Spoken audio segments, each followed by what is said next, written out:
Good evening, everyone, and welcome to the very first Target Sheep webinar presented by Virbac.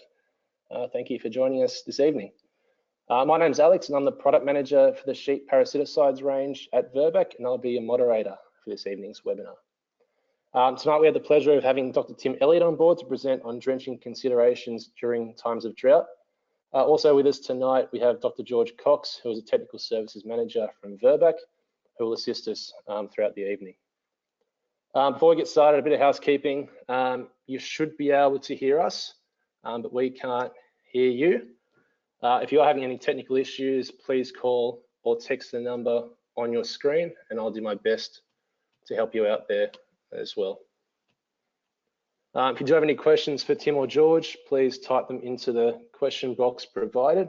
Just trying to go to the next slide here. There it is. And we'll address them at the end of the session. Please be as clear as possible when you are asking questions so that we can give you the best possible answers as well. So getting back into it, as I said, tonight we are joined by Dr. Tim Elliott. Tim is a researcher with a particular interest in production animal parasitology and drug resistance. Tim has worked with many pharmaceutical companies, universities, veterinarians, and government departments to help reduce the impact of parasites on animal production. He has experience designing parasite control programs for sheep farmers in the New England region of New South Wales, where drench resistance is highly prevalent. Tim completed his PhD at La Trobe University, studying the prevalence of liver fluke in the Gippsland Dairy region of Victoria. Tim's work has been published in internationally renowned journals and has presented his work all around Australia for scientific audiences and farmer groups. Now, before I pass over to Tim, we do have a few poll questions to go through. Now, these questions will help us get a better understanding of who you are and what information will be most beneficial to you as well. These poll questions are anonymous, so please be as honest as you can with your response. And I'll just put these up now. So you'll see these pop up on your screen. So you should see this question in front of you.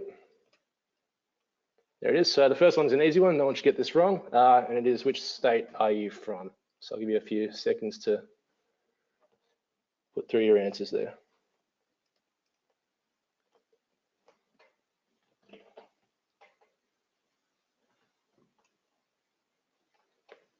Just a few more to go. I'll shut down in 5, 4, 3, 2, 1. Great. Thank you, everyone. And you should be seeing the results on your screen now. So, yeah, quite a few guys in New South Wales, probably maybe 1 or 2 on ACT, and a pretty even split between WA and Victas. So, pretty good representation across the board. Poor South Australia, though. Second question.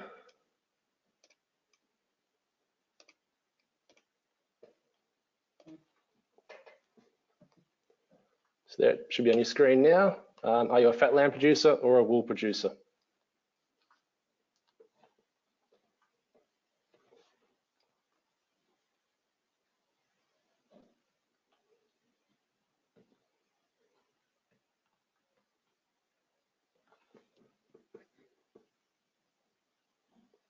About 10 more seconds to put your answers through, guys.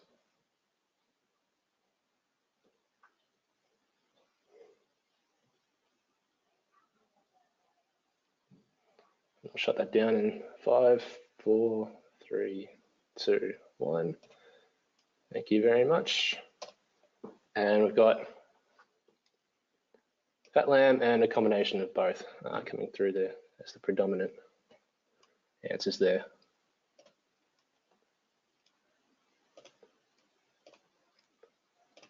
All right, the third question coming up on your screen now. Do you run a close operation? Let me see it. Or do you bring stock in from other areas?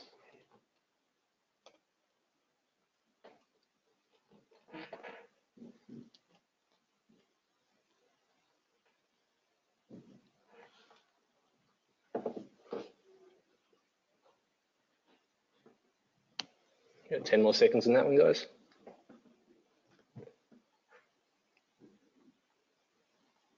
5, 4, 3, 2, 1.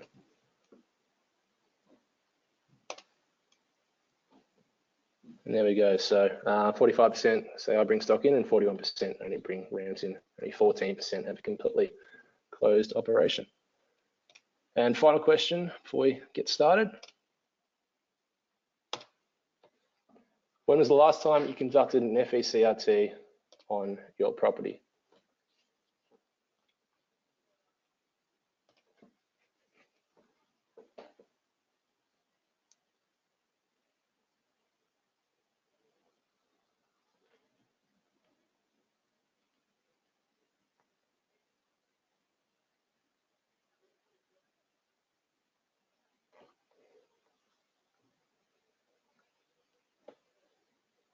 Ten more seconds, guys. Remember, these are anonymous.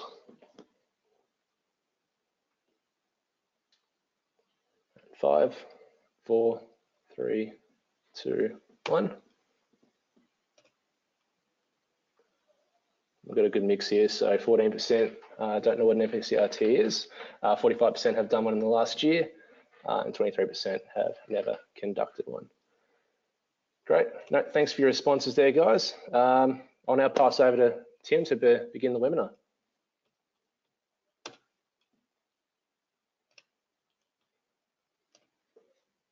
Should be able to see that, Tim.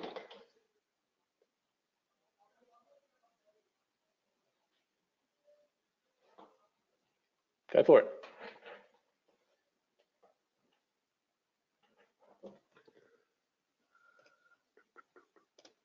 And you're off mute. There you go. You're good to go.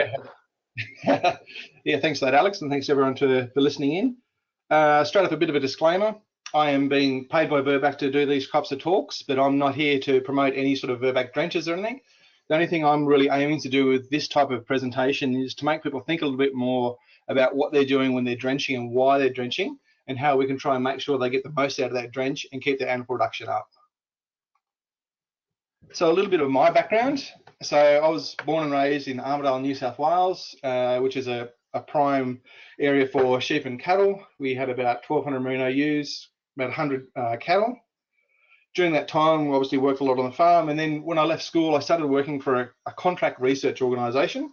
Now, what they do is before any drench ever gets onto the shelves of a reseller, it has to go through quite a lot of testing whether these drenches are safe, whether they work, and working out the residues so we know how long the withhold period is or the export slaughter intervals are.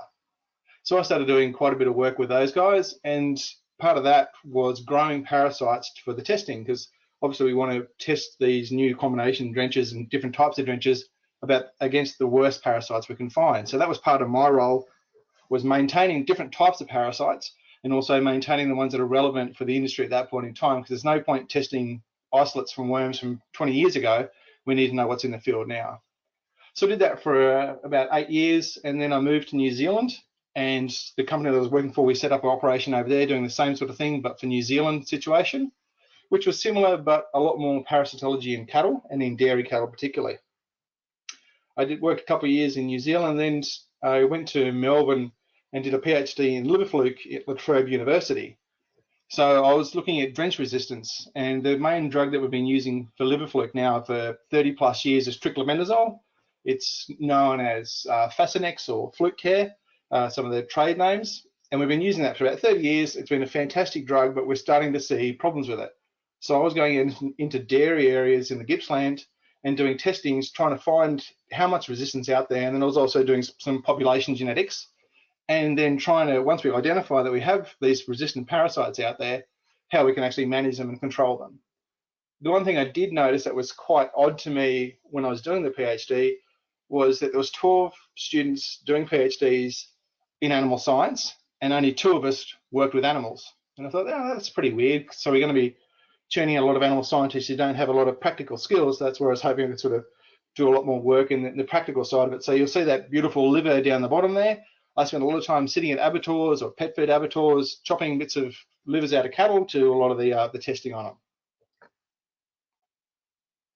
So moving right along, whenever you're trying to control any sort of parasite, bug, or any problem that you've got, be it a bug in your wheat or anything like that, or parasites, you have to know their life cycle. So the general life cycle you'll see on your screen there is on the right-hand side, you'll see how the eggs from the worms get passed out into the dung.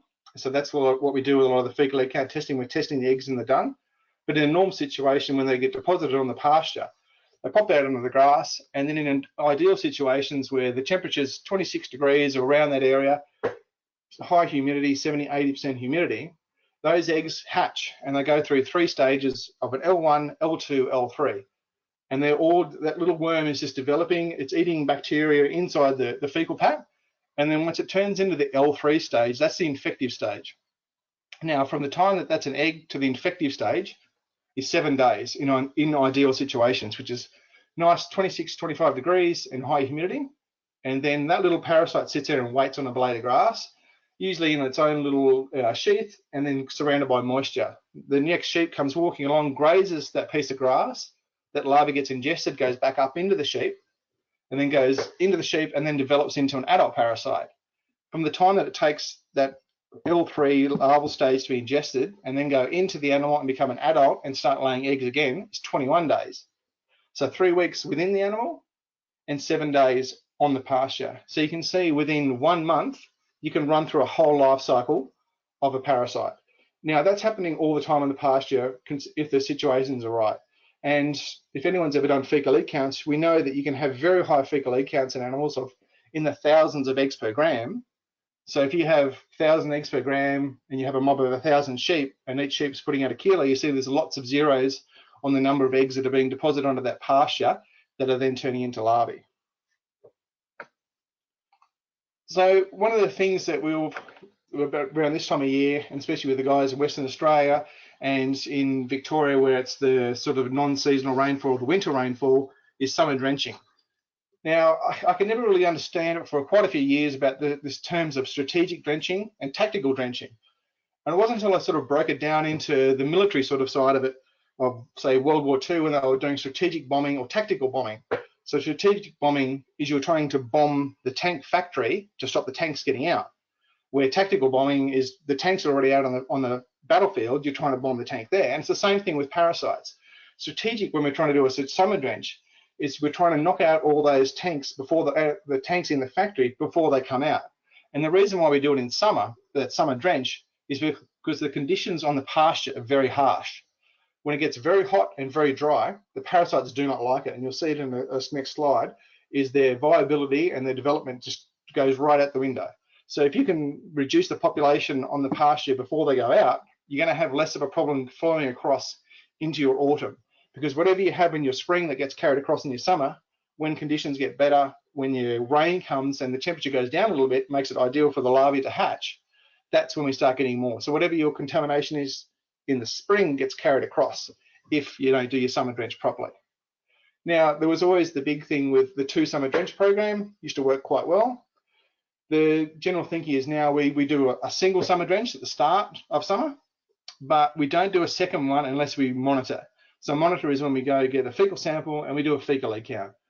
Most of the time it depends on the season. If we've had quite a bit of summer rain, maybe you've had a few storms come through, remember that life cycle of about 28 days, 21 to 28 days? When you have that inch or rain or something like that, come in and test your animals about a month after that. That will tell you whether there's been any development on the pasture, which has then contaminated your sheep again. Then you may need to do your second summer drench. So in a lot of Eastern Australia at the moment, if it's anything like Armidale, it's pretty bloody ordinary. We have very little pasture. What pasture is there is burnt off, and with the rest of the week coming into the high 30s, it's a pretty bad situation for pasture. And a lot of the old drench control programs are based on average rainfall and normal seasons. And I don't think I've seen a normal season in about 10 years. So you've got to really try and figure out what works for the season that we're in at the moment. And if you look on the left-hand side there, it has the vertical distribution of larvae on the pasture. So this is where the larvae, once they've hatched, where they like to hang out. Now, at the moment, our pasture level is about 0 centimetres. So there's very, very little larvae sitting on the pasture at the moment because there's nowhere for them to hide. They're all getting burnt off. But in a normal year, when we're getting some good pasture height, they're in that first 5 centimetres. Now, the reason why they're in that first 5 centimetres is because that's where the feces gets deposited and the eggs hatch. The larvae don't have tall legs or anything like that. They can't go too high. Plus, if they go too high, they're going to be exposed to the sun and die quicker. So they all hang out in that first 5 centimeters and can actually go down into the ground, into the soil a little bit, just to try and protect themselves. Then if you look across onto the right, it's got the survival of barber's pole larvae on the pasture. Now, as I was saying before, the heat is the biggest thing that really kills larvae. So you see the dark blue line at 35 degrees, to knock out about 90% of the worms on the pasture, that can happen in about 45 days if you lock a paddock up for that period of time. But if you look at the far right, where the orange one is at 10 degrees, to knock out 90% of them, it's going to take you about 170 days. Not many people can lock a paddock up for 170 days. You also need to remember you'll never ever get rid of all the parasites off your pasture, but it's a really good way to let the majority of them die. It's trying to bring that pasture contamination down. So we'll flick across to the next one. So quite often, a lot of the time, the questions that I get, I used to work for the research company. We had a fecal egg count laboratory. We used to do about 50 to 75,000 fecal egg counts a year. We'd send the results out to the farmers saying, yes, you need a drench, your egg count is 1,000, and they always ring you back up. What should I drench with? And the first question I'd ask back to them is, what works on your farm? And they go, I don't know. And it's like, okay, what did you drench with them last time? I don't know, I can't remember. So it might have been a green drum, might have been a red drum, I'm not really sure. So there's all these sort of things that you've got to try and think about before you actually go ahead and do your summer drench. Because we've got 7 different groups of drenches to choose from. That's not 7 different labels on the packets, it's 7 different families of chemicals that we use. And not all of them are the same either. Some are very good against scaleworms, some are not so good against scaleworms, some are good against barber's pole, have nothing against scaleworms. So knowing what really works on your farm is crucial. And then the other question I get is, should we use single active drenches, dual active drenches, or triple active drenches?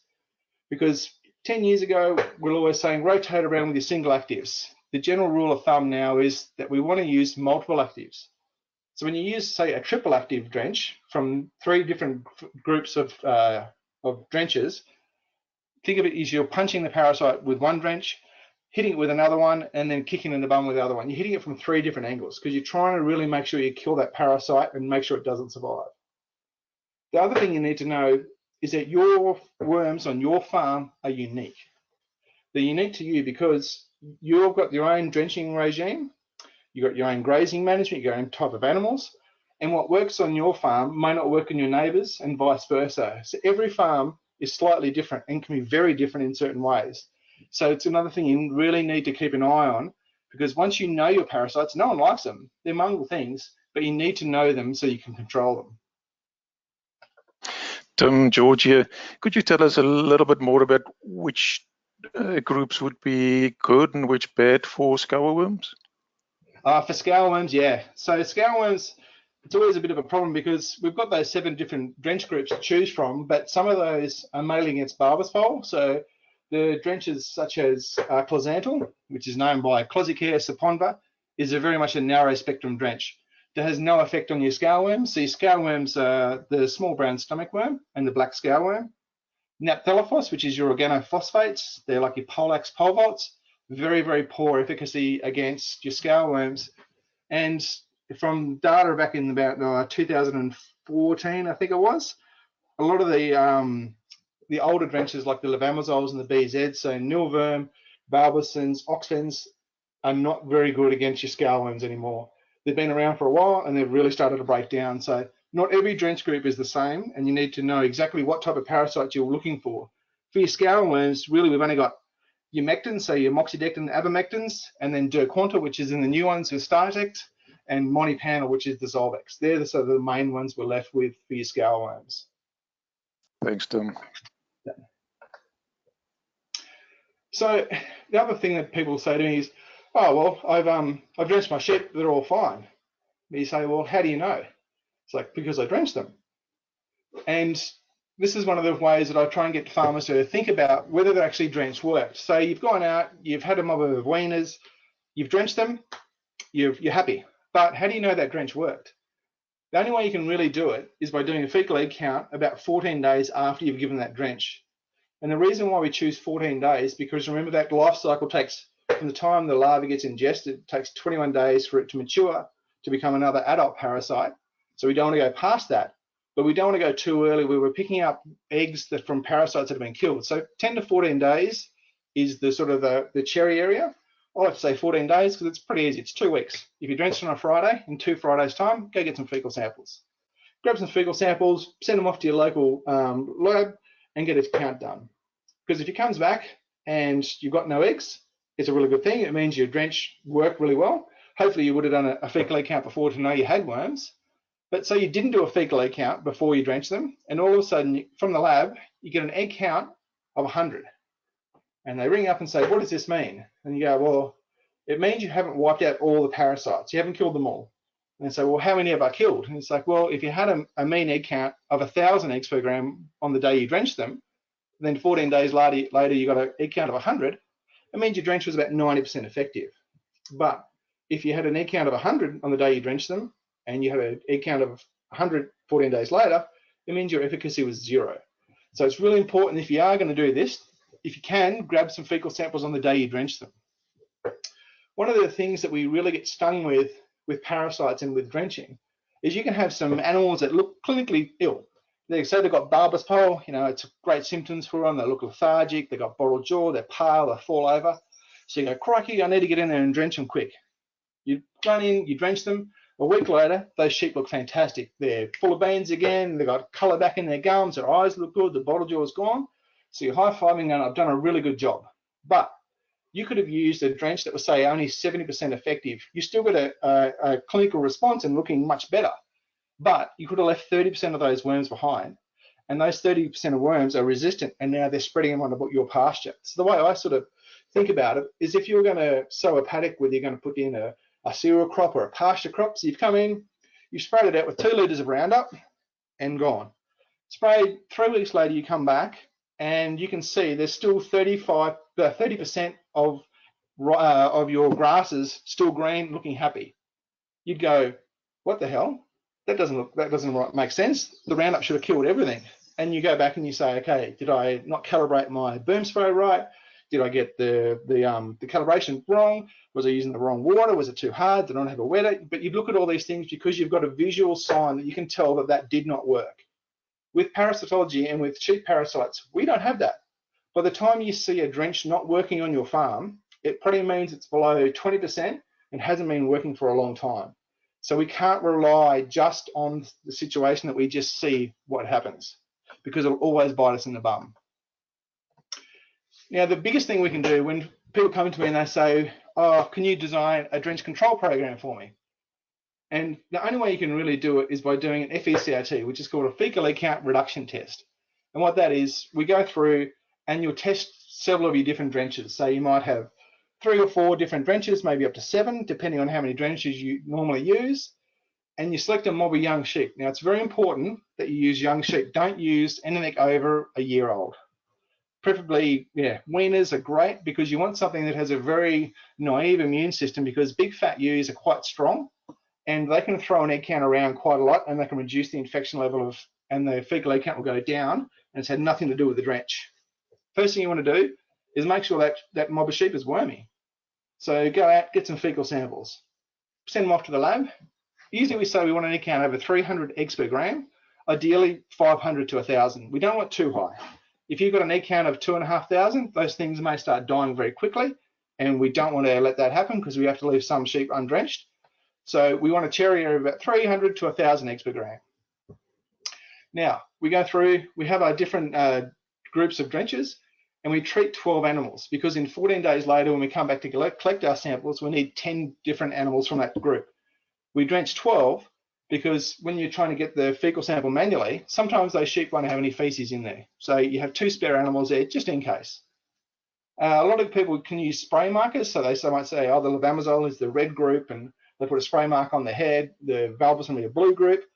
I'd much rather use ear tags, because spray marker can rub off, it can fade, and the last thing you need is to be looking at a sheep going, is that a red or an orange spray on its head? If you put an ear tag that's coloured in there, there's no denying it. It's pretty much straight up and down, because if you make the wrong sample on that day 14, you've just wasted your time.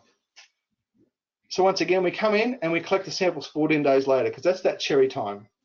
Now, the thing with this is we also must do cultures, because Some drenches, as we were saying before, are very effective against barber's pole, but not so effective against scaleworms and vice versa. So we need to know the type of parasites that we're dealing with. And that's also very important at the top there when we're ensuring that the mob has worms, because you want to make sure you have ideally 2 to 3 different types. Depending on the area that you are, like a lot of Eastern Australia, you definitely want barber's pole, and then hopefully you get your scaleworms, your black scale, and your small brown stomach worm. But ideally you want more than one, that's for sure. So you've gone ahead, you've done this, you've set it all up, you've done the counts, and you've sent them off to the lab. What do you get back? So this is sort of the results that we were throwing out when people were doing a fecal egg count reduction test. So you have your drenches down the bottom there, and then I'll have the broad spectrum efficacy of that as drench. So broad spectrum just means the egg count's been reduced by how much.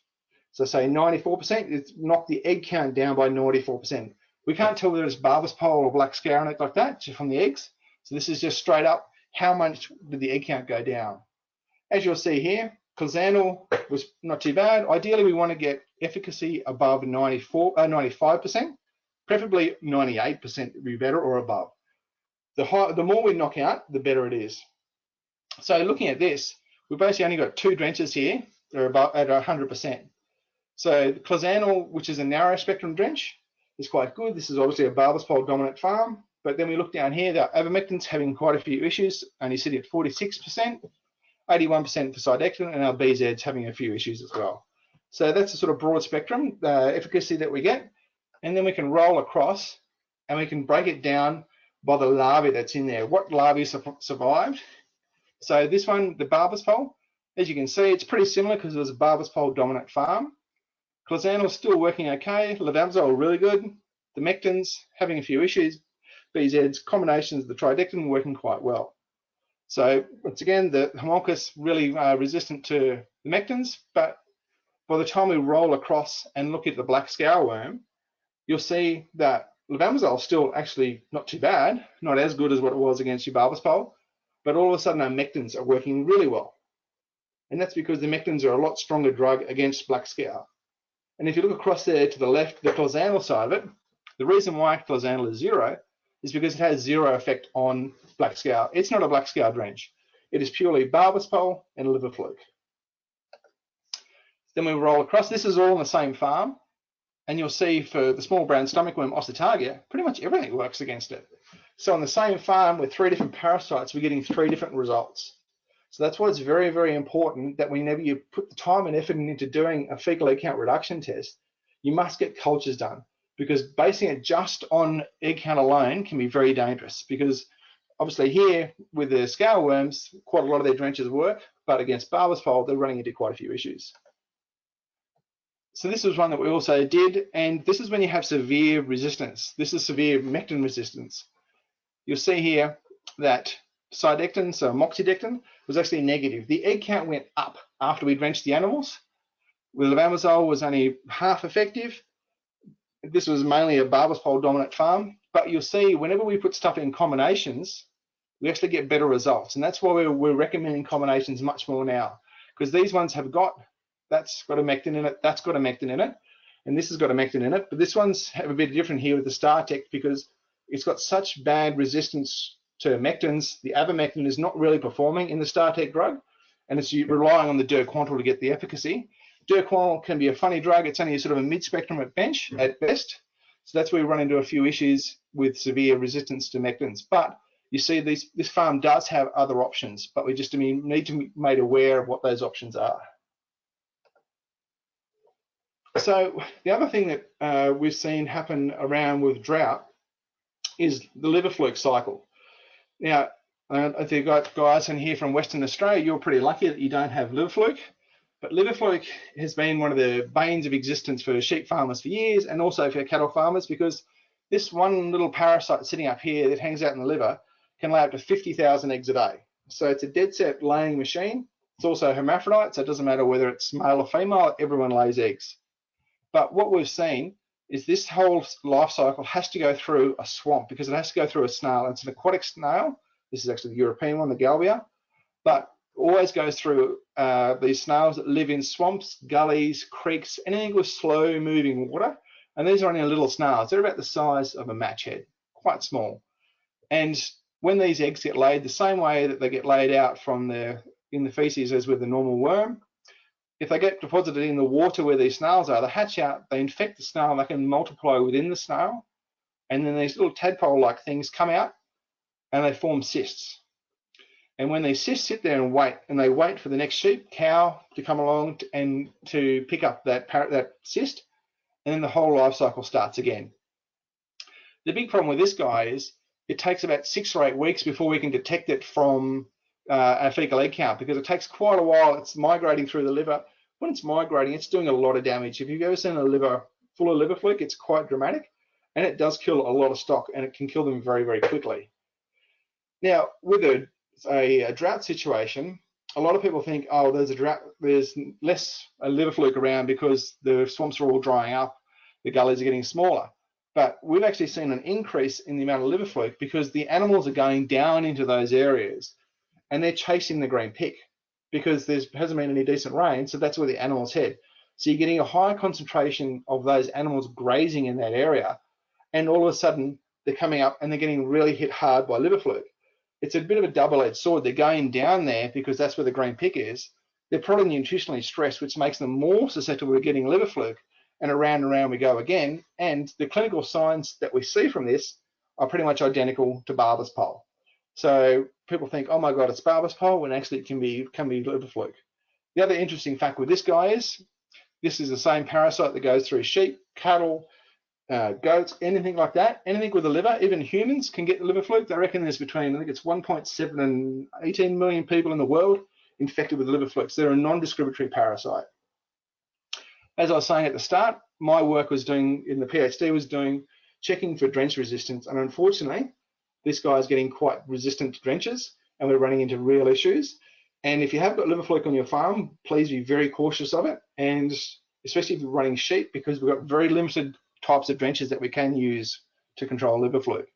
One of the best ways you can control liver fluke is by restricting the animals' access to these swamps and gullies. If you can not let them go down there and graze it, it's a much better way to do it. Now, this one's one of my personal favorites. The sort of the two things that I'd like people to take out of this talk is to check their drenches. Do a day 14 check. If you've drenched some sheep, just get some fecal samples, go get them tested. But the other big one is quarantine drenching. So quarantine drenching is just ensuring that the parasite population that you've got on your farm stays yours. I've seen this happen on several farms where we've done a fecal egg count reduction test. We know exactly what drenches are working, what doesn't work. We design a program, and then within a year we've had real issues and we couldn't understand what had happened. And what had happened was that unknown sheep had arrived on the farm and they weren't quarantine drenched. So whenever you're bringing sheep onto your property, you should treat them as if they've got every bad parasite known to man.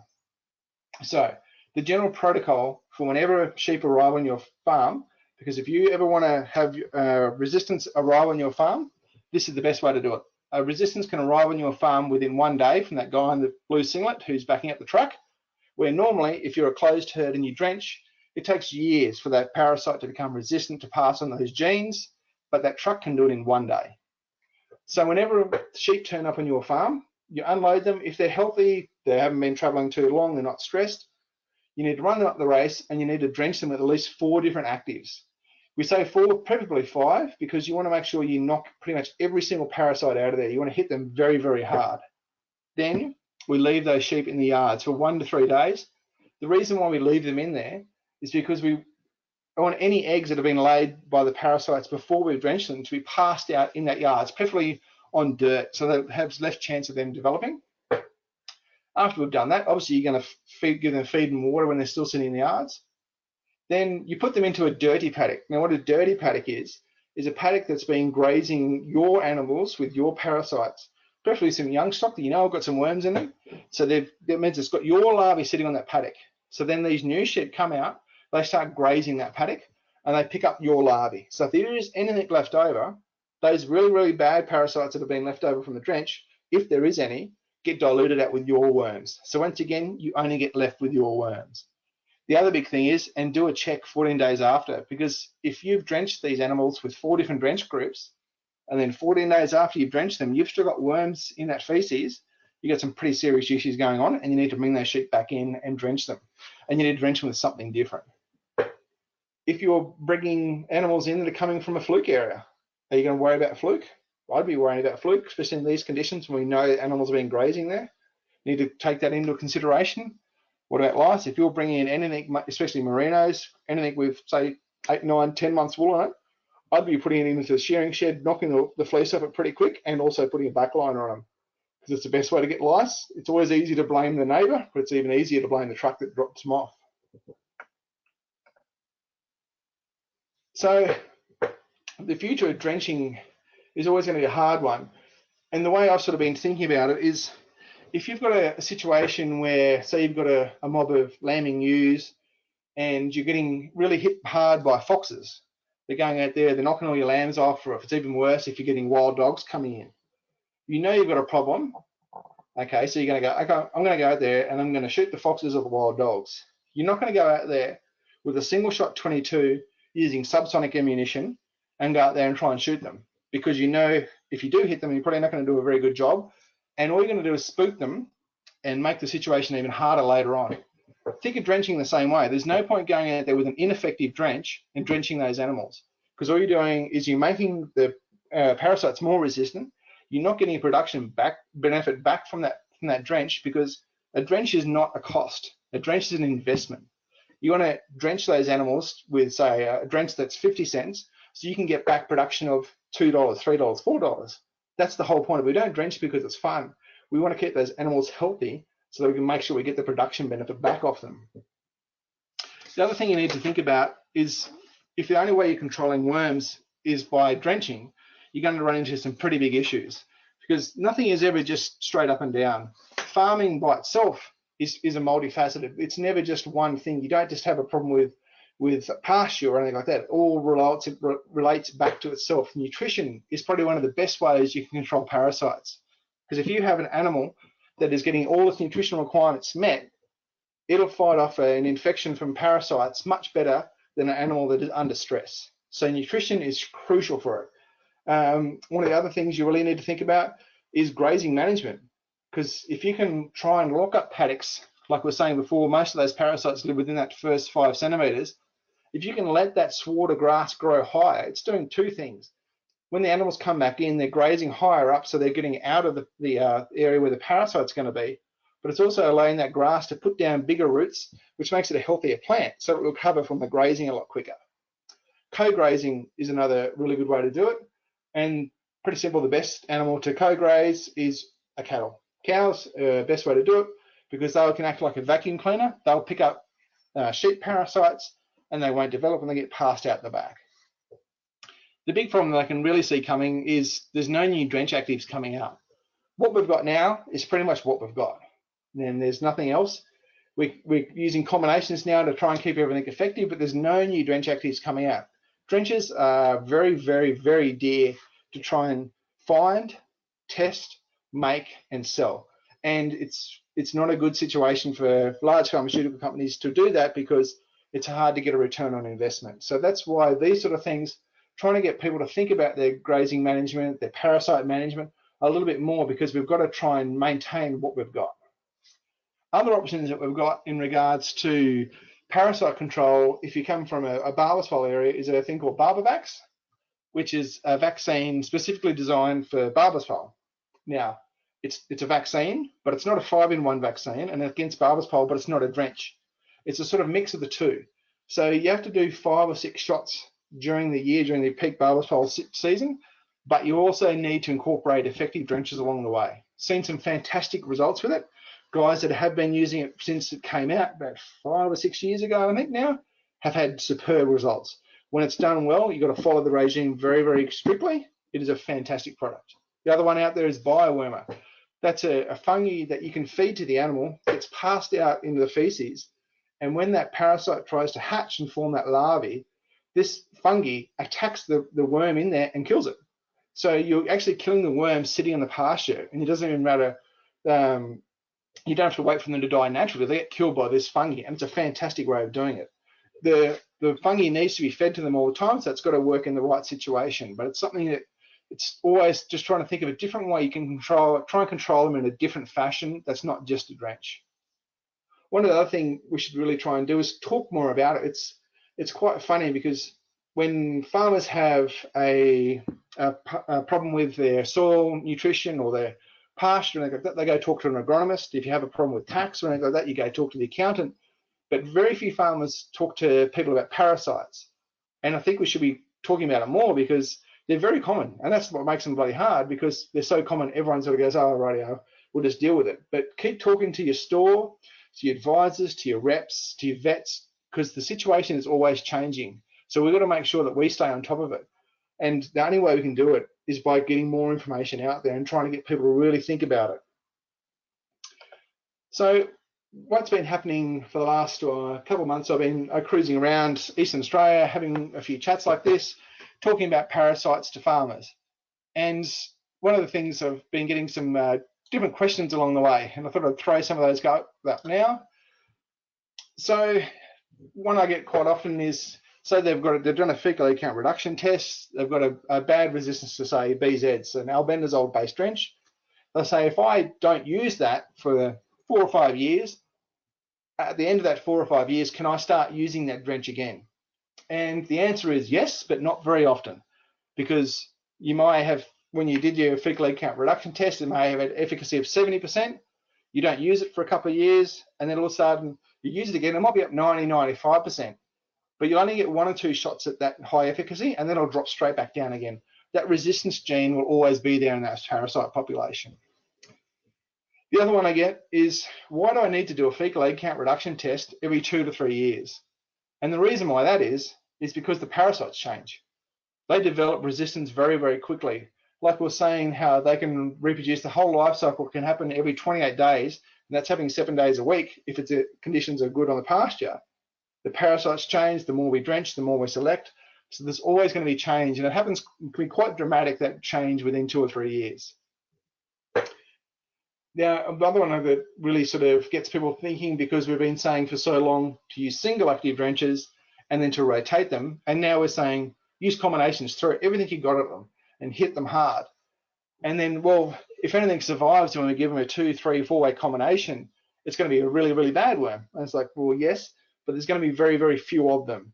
And it's been shown quite well that you must get a much better result and longevity out of your drenches by using combinations all the time, rather than using single actives till they fail, go to another one, go to another one. So that's why the general recommendation nowadays is to use your combination drenches.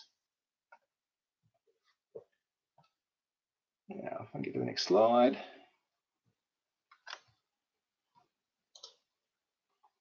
There we are. Okay.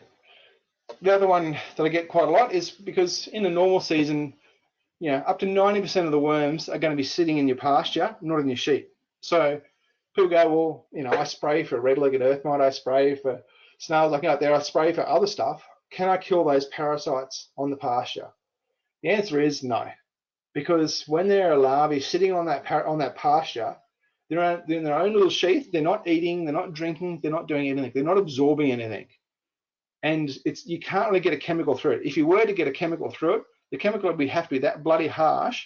You'd probably kill everything else on your pasture, and it wouldn't be good for your little biosystem, and you wouldn't be good for your ecosystem within that pasture. So it's very, very hard to do, and you just basically can't do it. The other thing to do is, well, the other thing that people like to say is, for liver fluke, if I spray my swamps and my springs to kill the liver fluke snail, can I stop the life cycle? They did try this for years, and you can get certain molluscicides that you have to put on at horrific rates per hectare to try and actually get them to kill the snail. But once again, the by-kill and the effect that you have on the environment counteracts all the benefits that you'll have. I mean, even the old timers used to say they'd walk around all the swamps and the gullies and throw bluestone or copper sulfate through in the gullies to try and control it, but they'd probably kill everything else in that poor little ecosystem. So it's not an effective way to do it, because you'll try and knock everything else off. The other one that I quite like is, people come in to me and they say, okay, I do my own fecal egg counts, and I think it's great when people can do that, because you can get a result straight away, and they can tell the different types of worms by looking at the eggs, so I don't need to get a culture done. I used to work with a guy who's been doing fecal egg counts for 20 years, and he couldn't tell the difference between a barbless pole worm, a small brown stomach worm, or a black scale worm. So I figured if he couldn't do that, I don't see how anyone else can really do it. And if people could do it, we'd be doing it. It's very, very hard. Just because you've got one single picture looking at you going, that's a brown stomach worm, the other one's a barbless pole, there's a lot of crossover in them, and that's why we really have to get cultures done to identify whether it's a barbless pole or black scale worm. The other one that like people saying to me is, Fecs are too expensive. I'm not going to do it because I know where my sheep are worming. So if you were to go out there and get a kit, get some samples, send them off to the lab, it'll be 50, 60 bucks. But if you were to just go out there and drench that mob of sheep, you might pick up the drummer drench, might cost a couple of $100. But if your sheep didn't have any worms in them, you've just wasted a couple of $100 instead of putting an investment of $60 back in. If you're starting to see, if you say, I know where my sheep are worming because I can see it, by the time you see clinical signs, it means you've had a lot of subclinical loss already. It also means you put a lot of more worms out onto the pasture, which means they're going to get wormier again. So relying on just straight up visual signs to try and know when sheep are worming is not a good way to do it, because you sort of already missed the boat. It's the tip of the iceberg sort of thing.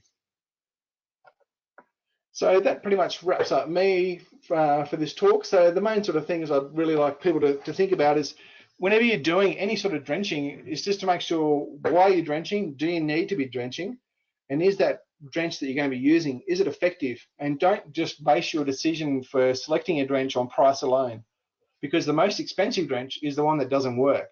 The $600 drum could be a lot more expensive than the $1,200 drum if the $600 drum doesn't work, because once again, your drenches are an investment. So really make sure you treat them that way, and always keep asking information, because the situation's always changing. We've always got to try and keep on top of this, because parasites have been around for as long as Methuselah's been around, and they're going to be here as long as we are. So we're never going to get rid of them. We have to learn to work with them and just trying to keep their production costs down to a minimum, so that we can make sure that we keep our production benefits up. That's pretty much it for me. Thanks everyone for that. I'll pass over to Alex now, if that's all right. Great, yeah. No, thank you, Tim. That was fantastic. Guys, just a reminder, if you do have any questions, please ask them now. There is the question box there available. Just plug them in, and we'll address them tonight if we can. We have both George and Tim here to address them for you as well. So if you want to address either Tim or George, please feel free to as well. We do have a few questions that have come in, Tim and George. We've got 3 so far. The first one is, what quarantine protocol to use if you introduce sheep are very weak? So what quarantine protocol should I use if you introduce sheep are very weak? Yep. Yeah, I'd leave them in the yards and feed them and give them water, and try and get a bit of energy back up to them, because the last thing you want to be doing is drenching very weak sheep. I'm not too sure, George, where you want to add any more to that, but if they're very, very weak, yeah, totally agree with it. Give them a couple of days until they're a little bit stronger, and then drench them. Yeah, I think anything with quarantine drenching, the other thing you really need to take into consideration is you're going to be spending a couple bucks a sheep on this. It's not cheap. And the other thing you really need to know is what type of sheep you're bringing. Are you bringing in some lambs that you're just going to finish on some grain and you're going to be selling in 2 months, or are you bringing in ewes that you're going to be hanging on to, or rams? Because what type of drench you use will determine what type of sheep you're bringing in, and whether you're going to turn them off quickly or hang on to them will determine what type of drenches you use, because some have got quite long ESIs and withholds, where some have got quite short ones.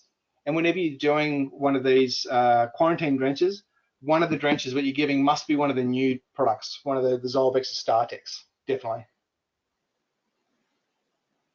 Great, thanks guys. Another question, how long after it rains in drought affected areas should I test/drench? So test or drench, and or drench. I'd go about a month, because that's going to be the real situation where it's going to hit us hard.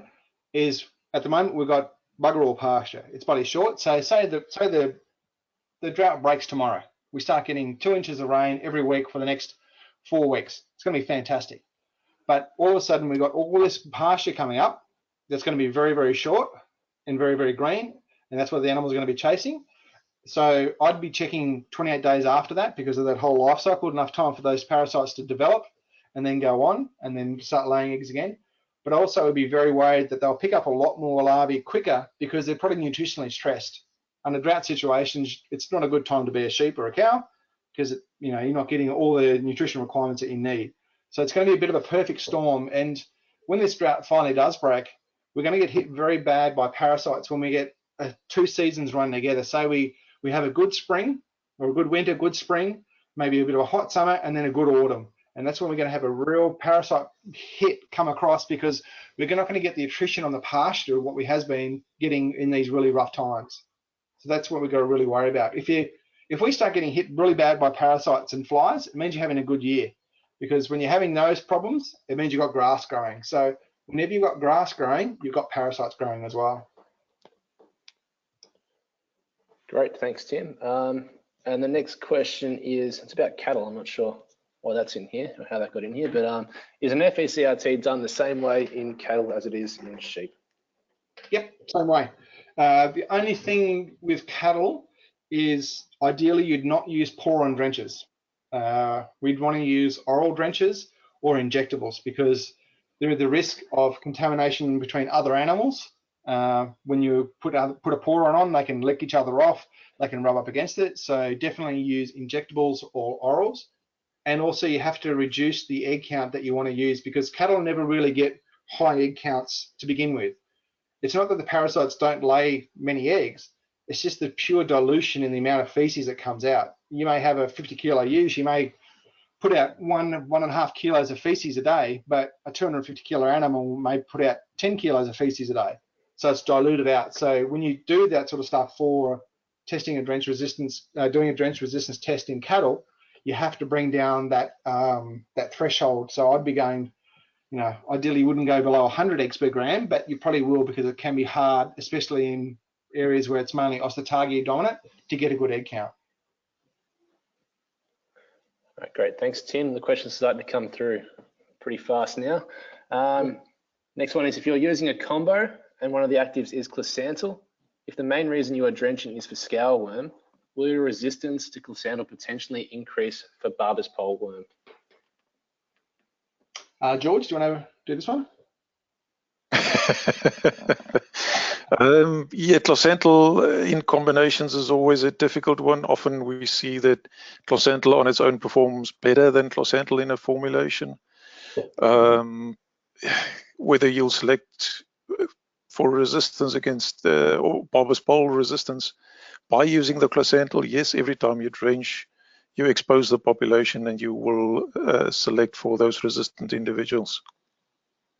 And if you are drenching for scaleworms, I wouldn't be using a drench with a Closantel in it because it's only there to hang out unless you've got liver fluke as well. But if you're purely chasing scaleworms, the Closantel's kind of irrelevant. So I'd be using a combination where it's got 2 broad spectrum drenches in it, or 2 or 3 or 4 broad spectrums rather than a broad spectrum and a narrow spectrum like a Closantel. Very true. Great, thanks guys. And what are your thoughts on Refugia? Yes, Refugia is very, very important. Refugia at the moment, so Refugia is parasites being unexposed to the drenches, or we're trying to maintain a population that doesn't get exposed to the drench. Works very, very well in scaleworm areas where you're dealing with small brown stomach worm and black scaleworm. It works very well in Western Australia when that's the dominant species over there. And some of the way they think about doing it is you might leave 10% of your mob, 5% of your mob undrenched. So they're the big fat wethers that have got their head down, the big fat girls. You think, well, she's that bloody strong, I won't drench her. I think it's important, but it needs to be done very, very well. It needs to be done with a lot of advice and a lot of monitoring because, as I was saying before, each farm is unique. In regards to a Barber's pole area, I really put up my white flag with Refugia and Barber's pole because, yeah, Barber's pole can be very, very pathogenic and kill a lot of animals very, very quickly. And leaving animals undrenched that have got Barber's pole in them makes me very nervous. So if you are going to try and maintain your Refugia, which I think is one way to do it, you have to do it wisely, not drench the bigger animals, the stronger ones. Use the big fat ewes. A big fat dry ewe is one of the best ways, most resilient sheep to parasites. So maybe use her. Don't use your more susceptible animals such as your weaners or your ewes that are pregnant. Yeah, it's a bit of a touchy one, that refusal, because there's no clear answer, yes, no. It's very, very sensitive and farm specific. Great, thanks, Tim. George, that's something to say? A question I get often is, I know which 4 or 5 actives I should be using in a combination. Can I mix them all together? As in mix them yourself? Yep. Yeah, I'm not big on mixing drenches. The main reason is drug companies pay scientists and guys in white jackets and that sort of stuff to work in labs to make these products hang out together. And if you're taking single active drenches and mixing them together, they might not like hanging out together. The only time I don't mind it is if you're mixing with a naphthalphos, so like a Ramiton, Polax, Polvol, that's okay. But anything else, I'm not really keen doing on-farm mixes, because we just don't know what effect those drugs have hanging out with each other. And that's one of the hardest things to get chemicals to do, is actually hang out together and not try and destroy each other. And because if you put 2 and 2 together, it doesn't make 4. Sometimes 2 and 2 can make 1.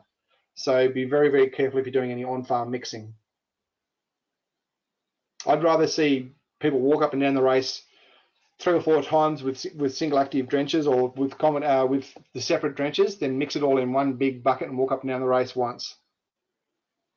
It certainly is a lot more work, but yes, it definitely works better. Yes, yeah.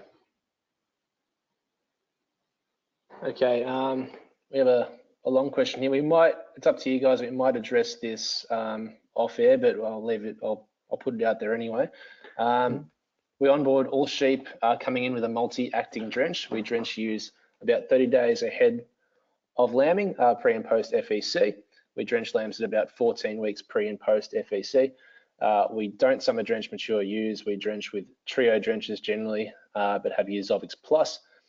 Is there any glaring areas in this approach? We are on the wetter western edge of the wheat belt. It sounds pretty good to me. If you're doing fecal egg counts and you're monitoring using combination drenches, it sounds pretty good to me. I mean, the only time I'd be drenching and not doing a fecal egg count is weaners. When you're weaning your lambs, definitely just drench them then. Don't worry about a fecal egg count. And use pre-lambing. That'd be the only other time. But by the sound of it, it sounds like a pretty good control program. I'm not too sure if you're getting any issues there, but to me, it sounds all right. George, what do you think? Yep, no, totally agree. Yeah. Maybe just another question. People often think that the FECRT is very expensive and difficult to do. Yep. Could you give us an indication of the cost? Yeah, look, it is. I mean, you're going to spend $400-500 just on lab costs alone, not including the drenches you have to buy, or the time that it takes to do it, because to set up a proper FECOT, it may take 2 people half a day. And you think, that's pretty ridiculous. If I only got to drench 100 sheep, why is it taking me half a day? But you have to sit back and do it, and you have to do it pretty slowly. So it takes a fair bit of time, a bit of labour, and then you have to go back in that 14 days later. Before you do any sort of FECOT, I'd make sure you talk to a consultant, talk to a rep, talk to your vet, because this is an investment, but it's a big investment into your control program. Because without this sort of information for an FECOT, it's $1,000 well spent, because otherwise you're shooting blind. It's that whole situation of going out there, shooting at the foxes with subsonic ammunition. You don't really know what you're going to hit, but you're just hoping you're going to hit something. So yeah, it is going to cost you a fair bit of money. But if you've got quite a large operation, $1,000 investment is not much at all. I've dealt with a corporate farm a few years ago. They had about, I think it was 7,000 ewes. When they first bought it, they were drenching the ewes up to 7 times a year. Contacted, when I was working for another company, contacted me, we had a chat about it, did a drench resistance test, worked out a different control program, and they were sending samples off to the lab every month. And now they're only drenching the ewes 3 times a year. Some ewes never got a drench at all. So all the money they've saved, that $1,000 was an investment into it. So if you can use a good program and have a baseline results from your FECOT, yeah, $1,000, it's not that much money in the whole scheme of things, I don't think. Great, no, thanks guys. We do have another question, Tim. I know you're passionate about this one. You mentioned cross grazing. Which parasites affect both cattle and sheep? Liver fluke, that's probably your biggest guy. Barber's pole can, but it's usually in your younger cattle. So sometimes young cattle can pick up the sheep barber's pole, and sometimes sheep can pick up the cattle barber's pole, but they don't really like hanging out much together. The other worm that they can contaminate and cross-contaminate with is one called Trichostrongylis axii, which is a type of black scale worm, but it's not very pathogenic. So as a general rule, there's not much crossover, but there can be. But if you do graze, say you graze your cattle after your sheep, so there's lots of sheep larvae sitting on the ground, if you come in with some mature cows, the chances of those sheep parasites taking in those mature cows and reproducing and putting more eggs out are very, very minimal.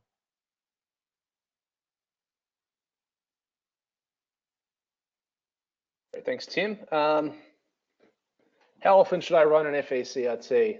Once per year? No, I wouldn't do a drench resistance test every year. The general rule is about every 2 or 3 years now is a good way to do it, because say you've done one in 2019, you did one at the start of the year. We know what drenches work on your farm. You've done that program. We've been using those ones. 2 years later, we should go back through and test those drenches that we have been using quite a lot of, just to see how the control program's going and whether those parasites now are getting resistant to those drenches that we have been using. So every 2 to 3 years is the general rule of thumb, is what we're saying now. So there's no need to do it every year, I don't think. Every 2 or 3 should be fine. Great, thanks guys. We're running a bit over time, so if you do have any more urgent questions, please get them in now, otherwise we'll have to address them at a later date. One more question, Tim. Is it important to know what worms are involved when doing an FECRT, or is total egg count sufficient?